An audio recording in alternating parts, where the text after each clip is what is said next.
প্রত্যেক মানুষ মন দিয়ে ভালোবাসেন এবং আমাদের চেয়ারম্যান মাহমুদ আলী সাহেব প্রত্যেকটি অত্যন্ত মুরব্বীদেরকে সম্মান করেন এবং ছোটদেরকে তিনি স্নেহ মায় মমতার সাথে দেখেন।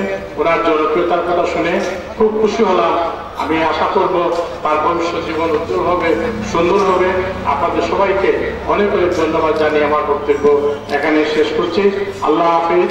জয় বাংলা, বাংলাদেশ চিরজীবী হোক।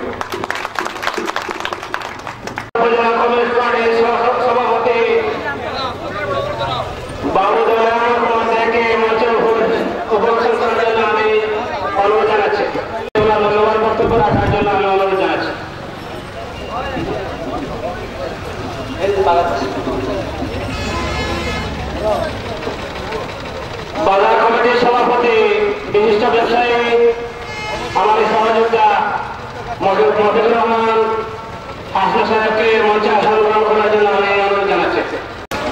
আজকের এই মহৎ অনুষ্ঠানে সম্মানিত সভাপতি, উপস্থিত এবং সম্মানিত কর্মী, আজকের এই অনুষ্ঠানটাকে আমি তো ঐতিহাসিক অনুষ্ঠান বলবো, কারণ আমার এই বয়সে আমি অনেক পুরোপরিবর্তন অনুষ্ঠান দেখেছি, কিন্তু একই সাথে দুই ভাইয়ের দুটি বইয়ের পুরোপরিবর্তন অনুষ্ঠান আমি কোথাও দেখি নাই। বাংলাদেশের অনেক জায়গায় গিয়েছি, কিন্তু একই সাথে দুজন ভাই গীতিকার আমি বাংলাদেশের কোথাও পাই নাই। পেয়েছি হয়তো, কিন্তু এভাবে ঘটা করে এত সুন্দর করে আয়োজন আর এত উপস্থিতি একটা বইয়ের পুরোপরিবর্তন হচ্ছে অনুষ্ঠানে সত্যি যে কাউকে ভাবিয়ে তোলার মতো। সুখী আমি সুনামগঞ্জ জেলার দিনাই উপজেলার অত্যন্ত প্রত্যন্ত অঞ্চলের একটি গ্রামের মানুষ।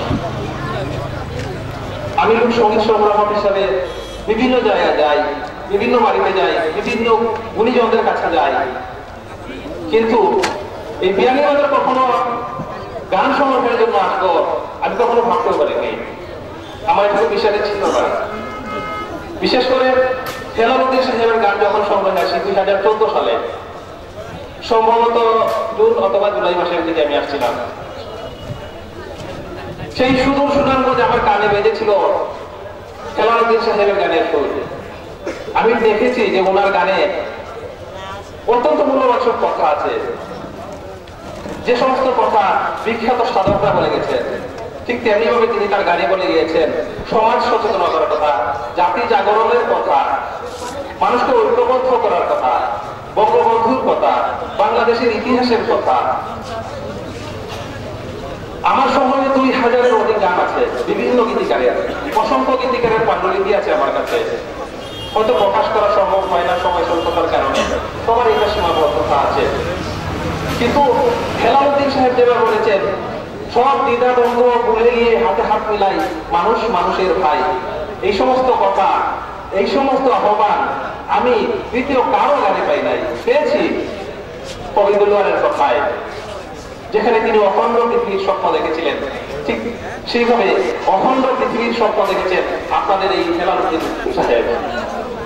সুপ্রিয় উপস্থিতি, এই বাউল মন বইটি ভিতরে যে গানগুলো আছে, আমি বলবো এক একটি মণিমুক্তা এই গানগুলো।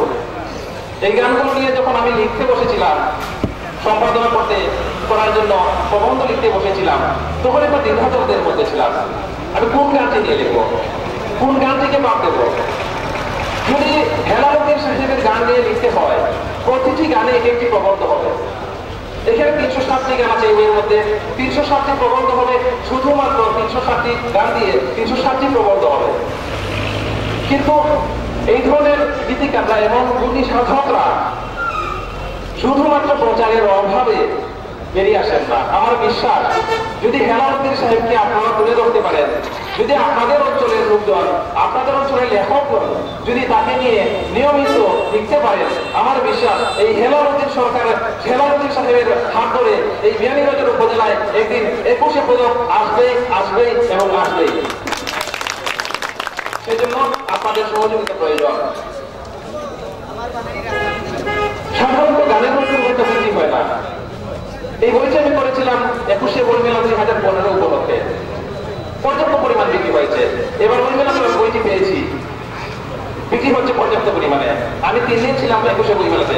গতকালকে একটি মনোকন্মোচন অনুষ্ঠানে ছিলাম, বাংলা একাডেমির নজরুল মঞ্চে একটি বইয়ের মনোকন্মোচন অনুষ্ঠানে অংশগ্রহণ করার সৌভাগ্য আমার হয়েছিল অতিথি হিসাবে। সেখানেও বক্তব্য দিয়েছি এই বাউল মন সম্পর্কে। দ্বিতীয় বইটি যখন আমি করি মন মানুষের সংখ্যায়, সেটি করেছেন তারই আপন ছোট ভাই বাউল এম হোসেন। আমি অবাক হলাম, মন মানুষের সন্ধানে একটি নতুন বই 21শে বই মেলাতে যে বইগুলো গিয়েছে সেই বইগুলোর মধ্যে এই মন মানুষের সন্ধানে বইটি যে গীতিকারের গান নিয়ে এসেছে, সেই গীতিকারের একটু পূর্বে কোনো বই বাজারে যায় নাই, কিন্তু সেই গীতিকারের বই সবগুলো বই ইতিমধ্যে বিক্রি হয়ে গেছে। বাউল এম হোসেনের মন মানুষের সন্ধানে গীতি গ্রন্থটি 21শে বইমেলাতে পাবেন না, দিস ইজ মাই চ্যালেঞ্জ, বিক্রি হয়ে গেছে সবগুলো। এখন যদি প্রকাশককে বিক্রি করতে হয় তাকে নতুন করে আমার ছাপাতে হবে।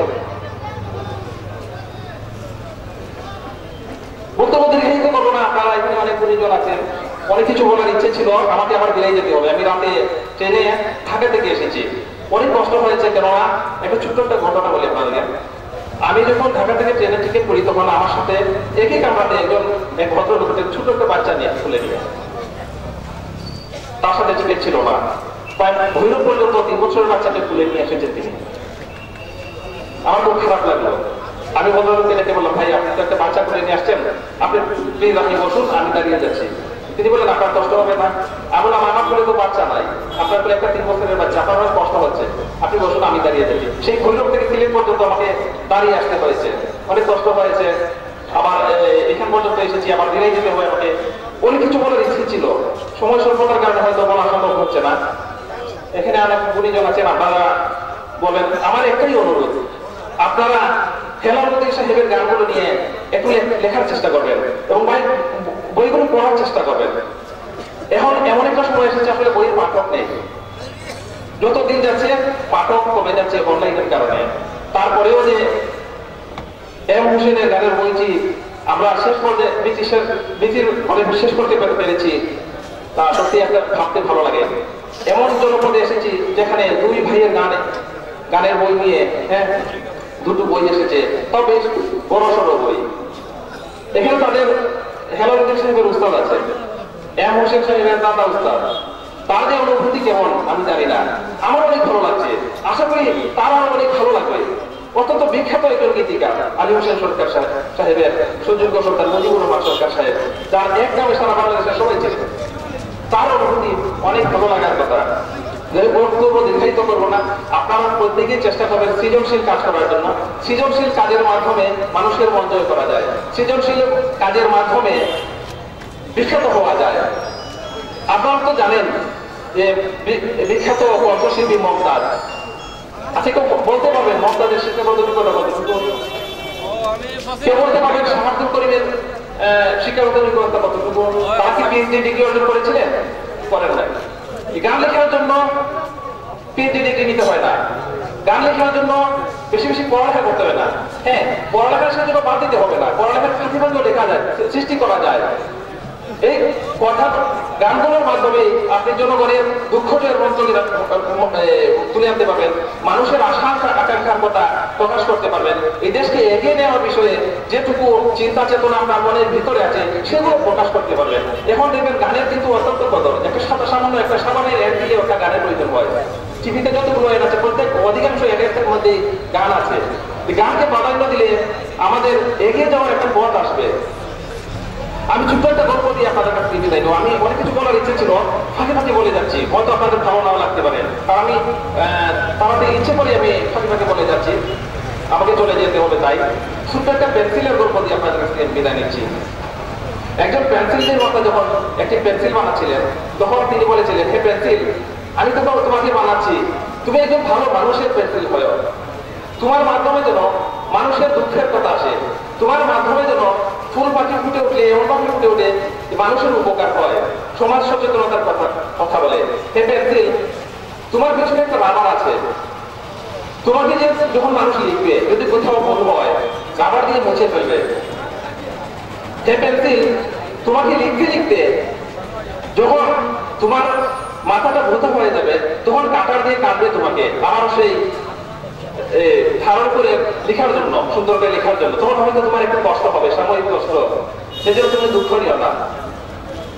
এই কষ্ট সহ্য করতে পারলেই তোমাকে যে ভালো কিছু আশা করা যায়, আশা করবে প্রত্যেকেই এক একটা পেন্সিলের মতো। আমাদের ভিতরে একটা শীষ আছে, পেন্সিলের কথা যেভাবে পেন্সিলের ভিতরে শীষ দিয়েছিলেন, ঠিক সেইভাবে আমাদের ভিতরে একটা শীষ আছে। সেই শীষটা হচ্ছে আমাদের জ্ঞানের শীষ, আমাদের মেধার শীষ। পেন্সিলের শীষটাকে দিয়ে যেমন হাত দিয়ে মানুষ লিখে, ঠিক তেমনি ভাবে আমাদের মেধার শীষটাকেও সৃষ্টি করতে চালায়।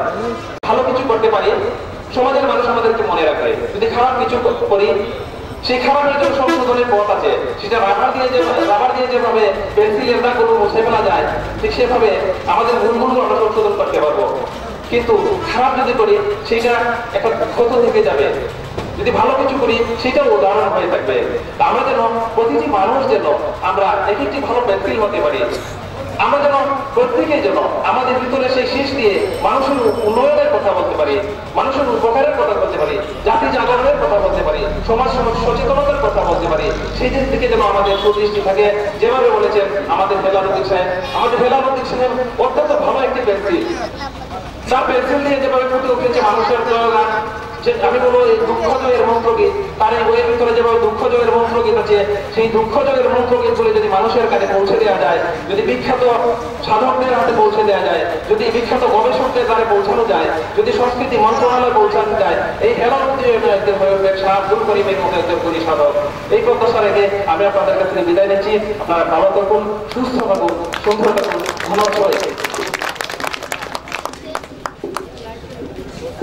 পত্রিকা সম্পাদক আছে, পত্রিকা প্রকাশনা করে, বিভিন্ন সাংবাদিক আছে, কিন্তু চারখাইতে আমি আমার মনে হয় আমার যেবছর এটাই প্রথম, আজকে দুটি বইয়ের মোড় প্রমোচন অনুষ্ঠান আমরা প্রথম দেখলাম। আমি গত পরশুদিন বৃহস্পতিবার, আপনারা জানেন সিলেটের বাল সম্রাট সুনামগঞ্জের বাকি বাংলার মানুষ শাহ আব্দুল করিমের শতবর্ষ জন্ম উৎসব সিলেট স্টেডিয়াম চত্বরে অনুষ্ঠিত হয়েছে। আমি সেখানে উপস্থিত ছিলাম। আজকের এই অডিয়েন্স বা দর্শকের 50 গুণ বেশি হবে। সেখানে ঢাকা থেকে, সিলেট থেকে এবং সুদূর ভারত থেকে প্রচুর বড় বড় কবি শিল্পী এসেছিলেন। একজন হিন্দু ভদ্রলোক, বয়স্ক মানুষ, তোরা কুঞ্জ সাজাব আজ আমার প্রাণনাথ আসিবে, এই গানটি দিয়ে উনি শুরু করেছিলেন। সমস্ত দর্শক নীরব ভূমিকা পালন করেছে এবং শাহ আব্দুল করিম কত বড় মাপের বা উচ্চতলার মানুষ, আপনারা ওনার জীবনচিত্র এবং তথ্যচিত্র যদি আপনারা না দেখেন, আমি প্রজেক্টরের মাধ্যমে এই তথ্যচিত্রটি দেখানো হয়েছিল। আমিও ওনার সম্পর্কে এতটুকু জানতাম না, কিন্তু শাহ আব্দুল করিম এই সিলেটের গর্ব, বাল সম্রাট এবং আমি মনে করি একজন মুরব্বী কবি। সে যাই হোক, আজকে এখানে আয়ুষ সরকারের সুযোগ্য পুত্র, আমরা ছোটকালে চাকাই উচ্চ বিদ্যালয়ে টিকিট সিস্টেম করে, আমাদের বড় যারা তারা টিকিট সিস্টেম করে বালগান বা বালগান বা বালজুড়া গান করেছিলেন, আমরা দেখছি। সেখানে কারি আমিউদ্দিন, অজিবুর রহমান সরকার এবং আব্দুল হামিদ ওনারা পালাক্রমে প্রশ্নোত্তরের মাধ্যমে গান গেয়েছিলেন। সেই সময় আজকের যে প্রযুক্তির যুগ, সেই সময় এই মোবাইল টেলিফোন ছিল না, প্রচুর টেপ রেকর্ডার ছিল।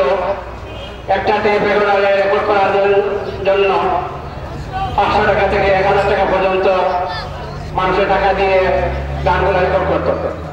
যাই হোক, আমরা সৌভাগ্যবান আজকে ওনার সুযোগ্য পুত্র আয়ুষ সরকারের মজিদ সরকার আমাদের মঞ্চে উপস্থিত হয়েছেন। একটু পরেই সাংস্কৃতিক অনুষ্ঠান হবে। আমি এখন আজকের এই দুটি বই আলোচনা সভায় বিহারীবাজার কংগ্রেস পার্টির সভাপতি, আমাদের চাকরির সন্তান বাবু দয়াময় কুমার দেকে আজকের এই অনুষ্ঠান এবং বই সম্পর্কে কিছু বলার জন্য কিন্তু অনুরোধ জানাচ্ছি।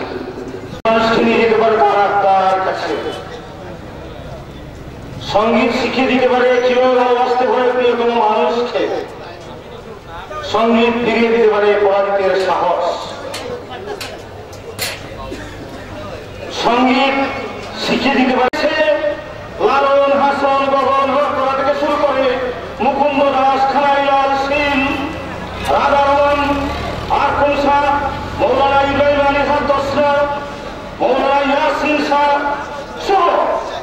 বাউল আব্দুল করিম সোহাইয়ের যে বাউল গ্রুপ আছে তাদের